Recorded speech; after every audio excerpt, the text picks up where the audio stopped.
لموضوع آخر الآن، حيث قضت محكمة باب الوادة اليوم بعدم اختصاص فرع المخالفات في قضية النشطاء الحقوقيين الأربعة التي رفعت في حقهم تهم التحريض على التجمهر غير المسلح. التفاصيل مع الهادي بن حملة. نظرت محكمة باب الواد ظهر اليوم في قضية تجمهر غير مسلح لنشطاء حقوقيين، وأصدرت حكما بعدم اختصاص فرع المخالفات في مثل هذه القضايا، وقررت إحالة الملف إلى النيابة بغرض إعادة برمجته في قسم الجنح. دركا احنا كنا نساندو سلميا، فهمت، نسيو نساندو، ما لحقناش ما با نساندو، يدير لك قضيه حبينا نفهموا وشنو هاد العداله وشنو هاد الدوله هذيك كيفاش راهي تسير، كيفاش راهم يخدموا، فهمتني. الحرس البريدي داروا احتجاجات ووقفوا واحد 50 منهم، واحد رايحين يجوزون جوستيس في نوفمبر، فهمتني، في اكتوبر طلبوا من السلطات يسو كومبورت يعني دو فاسون سورين ويديروا حل، خاطر الناس ما نظنش راح تسكت وماش راح تسكت.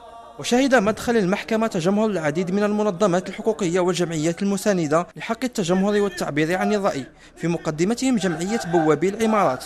رانا توجور اون سورسي، رانا ندافعوا على الفئة تاع الناس هذوما، هاد الناس المحقورين لي كونسيرج تاع العاصمة، اوني 4600 1 مليون يكاك في الجزائر كاع، داونا الحبش شحال من خطره، داونا شحال داوني بليزيور في الكوميساريه، بتنا في سونطرال في كابينياك الويتيام من دونا. واش رانا نطلبوا حنايا من السلطات تاعنا ياخذوا البروبليم فريمون سيريو، باللي معناتها يخزروا في هذه الفئه المحقورين.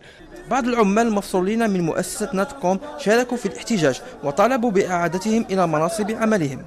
المطالب تاعنا احنا هضرنا على السرقه توقفنا، السلطات كل على بالها من رئيس الجمهوريه الوزير العدل حقوق الانسان ويحيى كاع على سنهم. البراءه دينا براءه، هضرنا على السرقه واعترفوا على السرقه، عطاونا قتب باللي سبينا المدير. حنا اليوم رانا طالبوا باش نرجعوا المؤسسه، باش نرجعوا نخدموا. حنا اليوم رانا عندنا 5 سنين وحنا نهضروا على الفساد. انا لا كان هما رمضان، انا رمضان عقبته بالخبز والماخو. حنا نطلبوا من السلطات هذه لا راهي موجوده، يعني يخزروا فينا.